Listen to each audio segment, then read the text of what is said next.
Yeah, recording is on. Go. Hello everyone, hello sir and hello friends. In this opportunity, we want to present that our presentation, which is our topic is a law of obligation. First of all, let us introduce ourselves. We are from Group 5, which is the members Bayu Angga Wijaya, and then Raya Pambudi, and then Samudra Wirayuda, and me, Vincent Vintis Purba. Okay, next slide please, Raya.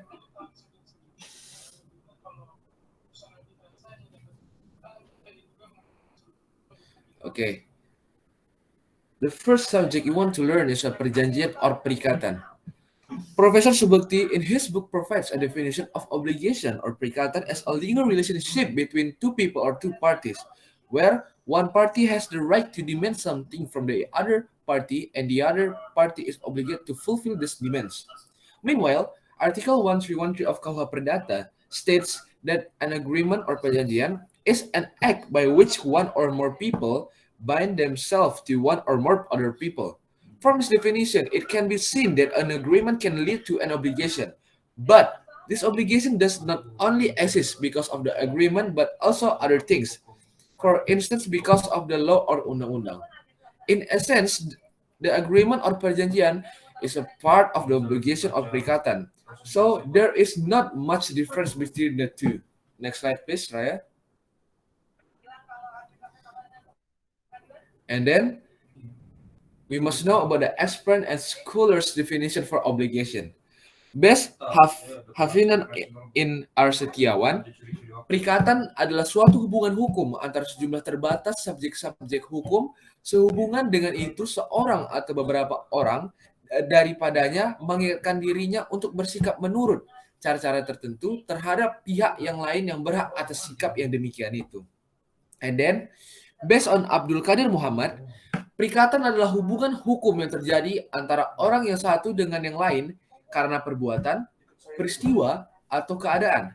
Sehingga dapat dikatakan bahwa perikatan itu terdapat dalam bidang hukum harta kekayaan, bidang hukum keluarga, bidang hukum waris, dan dalam bidang hukum pribadi.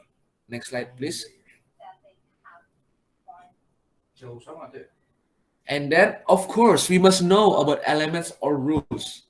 According to Salim HS, obligation perikatan has several basic elements among 1. The existence of legal rules. 2. The existence of a legal subject. 3. Existence of achievement or object of engagement. 4. And in certain fields. The rules of obligation perikatan includes there's two things. 1. Written legal rules, namely legal rules contained in laws, treatises of jurisprudence. The second one, unwritten legal rules, namely legal rules that live, grow, and arise in the practice of community life or habits.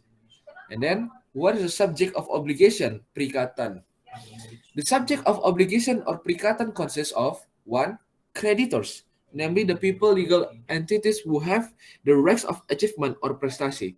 The second one, debtors, namely the people, legal entities who are obligated to fulfill the achievement or prestasi. Debtors, there are two elements among the other. One, skuld, is the debtor's money against the creditor. And the second one, heftung, is the debtor's assets, which are responsible for paying off the debt.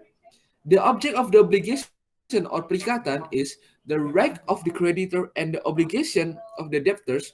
The object of the obligation is an achievement, the fulfillment of the obligation or perikatan.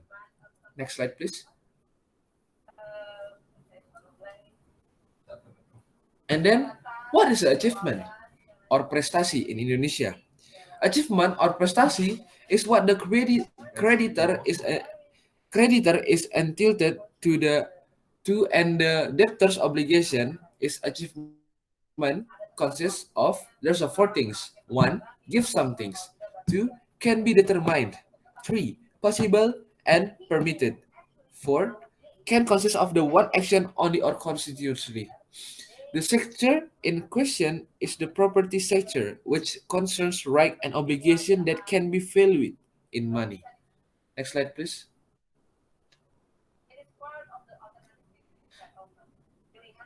And then, what's the rules of obligation law? Artikel 133 KUH Perdata in Indonesia, semua perjanjian yang dibuat secara sah berlaku sebagai undang-undang bagi mereka yang membuatnya. The law of obligation or perikatan is regulated in Book 3 of the Civil Code, Burgerlijk Wetboek, which is governed by an open system. It means everyone is free enter into agreements, both those that have been regulated and those that have not been regulated by law. These provisions, based on Article 133 KUH Perdata, give the parties that freedom to, first one, make or not make an agreement. The second one, make an agreement with anyone. The third one, determine the contents of the agreement, its implementation, and its requirements. The fourth one, determine the form of the agreement, solemnly written or oral. And then Bayu Angga Wijaya, my partner, will continue the presentation. Bayu Angga Wijaya, time is yours. Thank you, Vincent, for the opportunity. The next slide, I will continue. Source of obligation law. First, an obligation comes of a covenant based on Article 1313 of the Civil Code.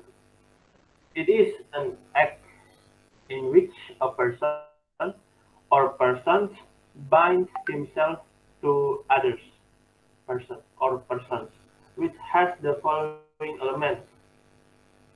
A. There are parties subject at least two parties. B. There is an agreement between the parties that is permanent. C. There is a goal to be achieved, namely to meet the needs of the parties. E. There are achievements to be carried out. If there is a certain form, spoken or written. G. There are certain conditions as the content of the agreement. Next slide, please, Ryan.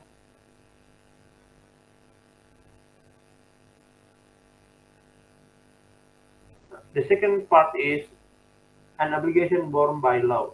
An obligation or perikatan comes from the law. The principle of freedom to make an invalid agreement, an agreement becomes a judgment because of the will of the law. A judgment that are born because of the law, where the legislators do not provide general rules, meaning that if you want to know the regulation of some of these judgments, you must look at the related regulation.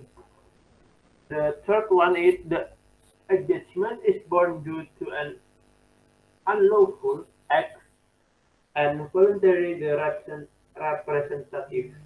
Next slide, right?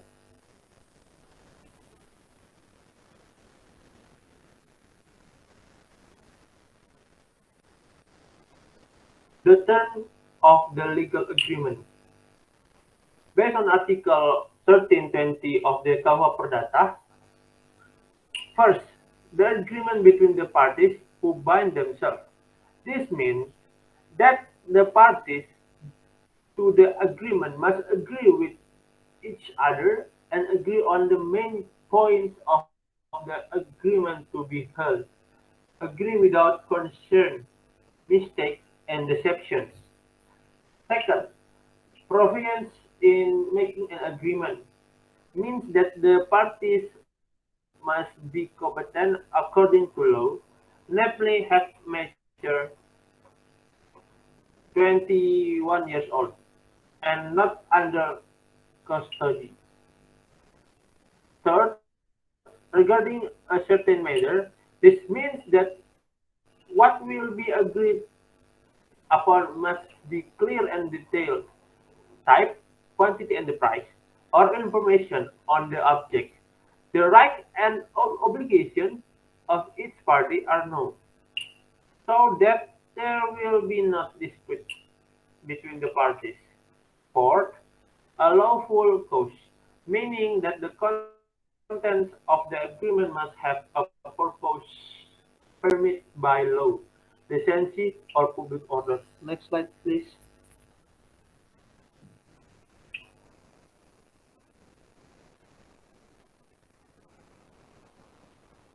principle in law agreement. First, the principle of freedom of contact is seen in Article 1338 of the Civil Code, which states that all agreements are valid for the parties who make them and apply as law for those who make them. Second, the principle of consensuality, meaning that the agreement was born at the time of the reaching an agreement between the parties on basic matters and does not require any formality. Thus, the principle of consensuality is commonly concluded in Article 1320 of the Civil Code. Third, the principle of pacta sunt servanda. This relates to the consequence of an agreement, Article 1338, paragraph 1 of the KUH Perdata, that perjanjian yang dibuat secara sah berlaku sebagai undang-undang. The parties must respect the agreement and implement it because the agreement is the free will of the parties. In addition to the three main principles, there are several principles of nation engagement law. The first one is the principle of trust. Second one is the principle of legal equality. Third, the principle of balance. Fourth, the principle of legal certainty. Five, the moral of principle. Six, the principle of property. Seven, the principle of habit. And the last one is the principle of protection. Next slide, please.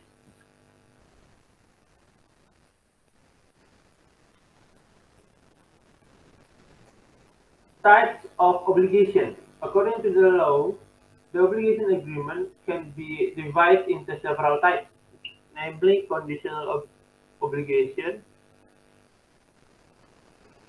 obligation that is born or and depends on an event that has not or is not certain to occur.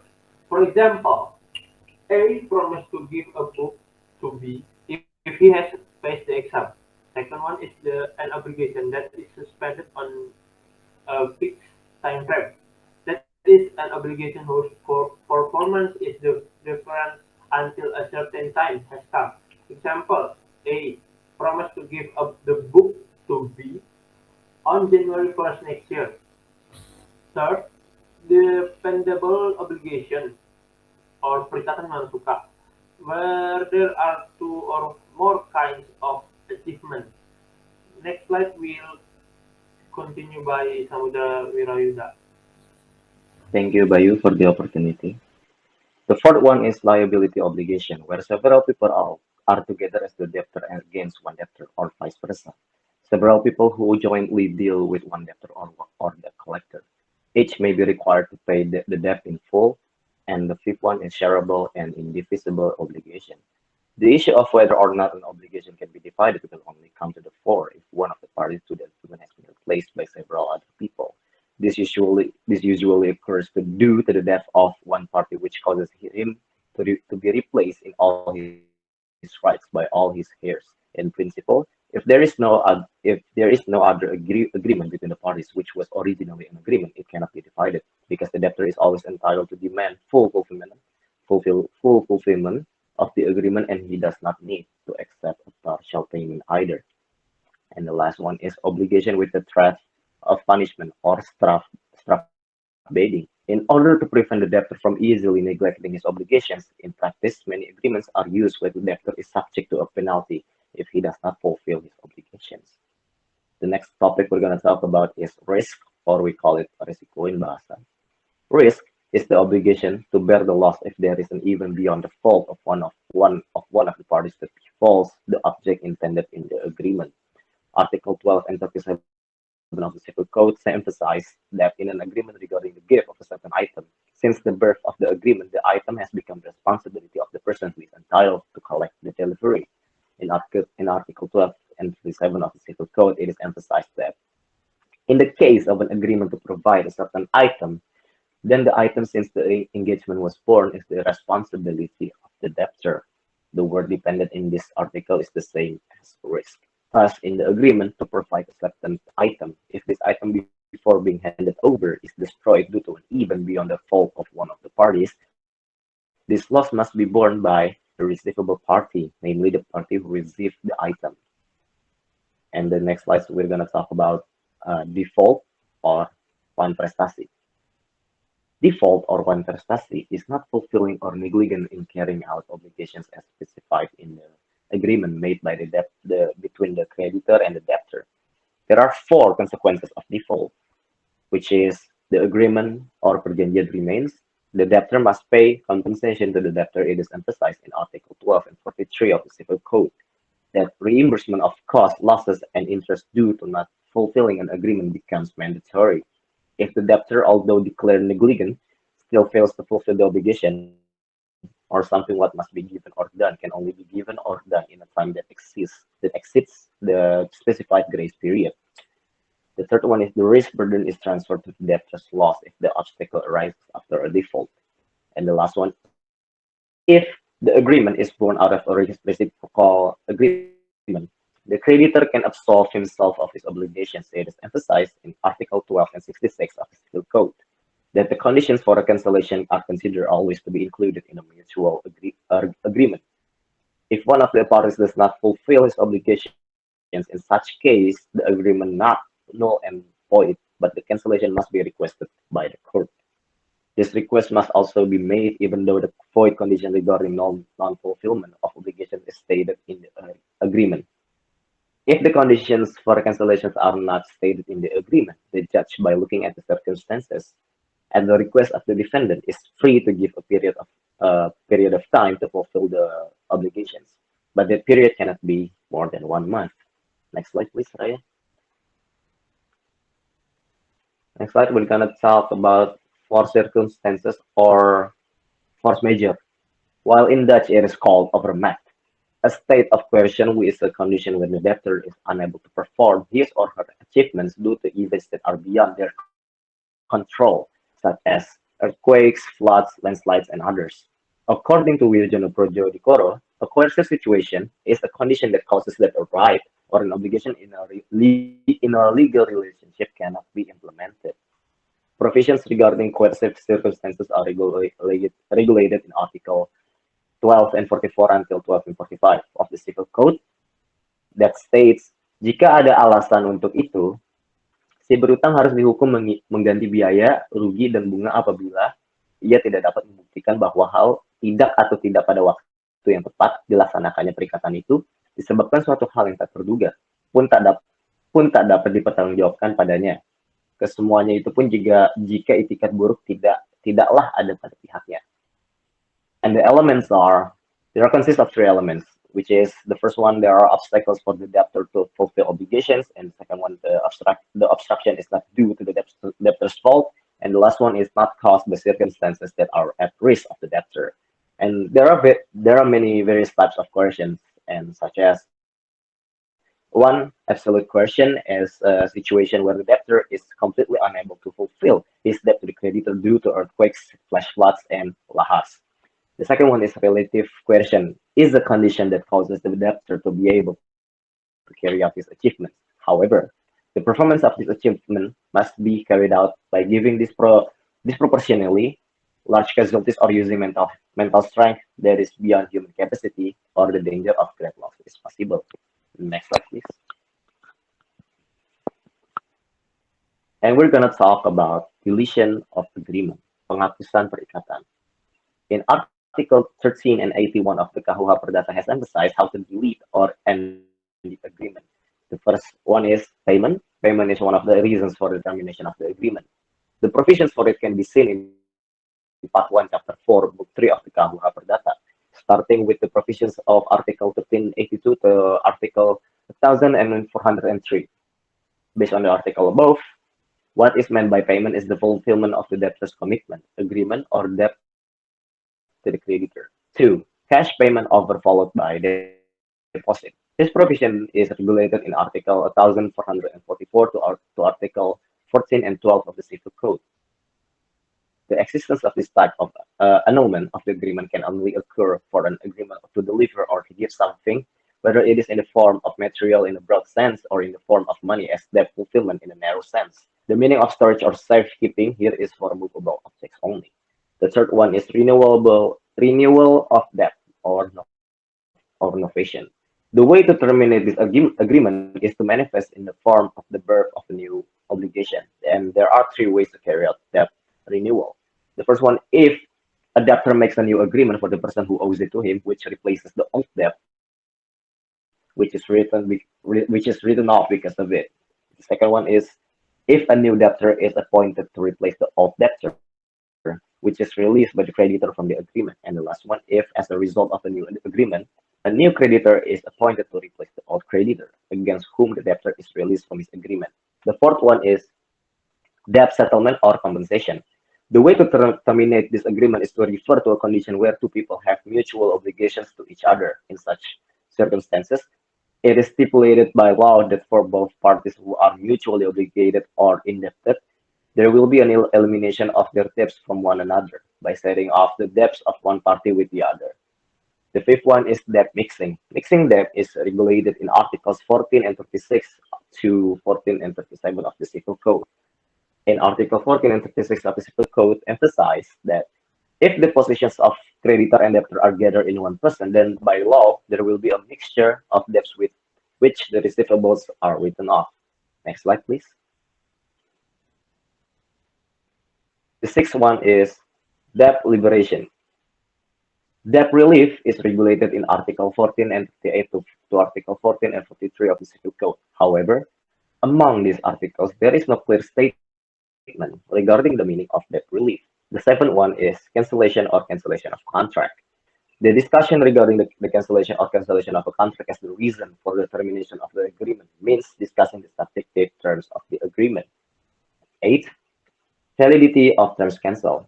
The provisions governing the validity of the void condition as the cause of the termination of the agreement are regulated in Chapter 1 of Book 3 concerning agreement in general. Article 12 and 64 and 65 of the KUH Perdata regulates that the conditions for cancellation in which it is stated, a condition for cancellation is a condition which, when fulfilled, terminates the agreement and brings everything back to its original state, as if there had never been an agreement. These conditions do not suspend the fulfillment of the agreement, only he obliged to the creditor to return what he has received, if the event in question occurs. The ninth one is the term of the contract has expired. Every agreement made by the parties, whether it is an agreement made through a private deed or made by or in advance of an authorized official, has clearly determined the period and expiration date of the agreement. The determination of the term and date of the expiration of the contract is intended that one of the parties does not need to notify about the expiration of the contract, but the parties have known each other. The determination is also based on the will and agreement of the parties. And the last one is passing time. Pass time, according to Article 19 and 46 of the KUH, is an attempt to obtain something or to be released from an agreement with the passage of a certain time and conditions determined by law. And I think that's all from for our group 5. And thank you very much for listening. And I hope this will be very useful. And disclaimer, Raya's here for helping us making the presentation, and he is helping us by recording and uploading it to YouTube. And because Raya's mic is, unfortunately, he has trouble with his mic, so he cannot present this presentation right now. So we decided that only 3 of us presented this presentation. So I think that's all. If you guys have any questions or anything, you can ask in the comment section down below. And don't forget to like, share, and subscribe. Thank you, everyone. And this is for you, Sabayu. Thank you. Okay.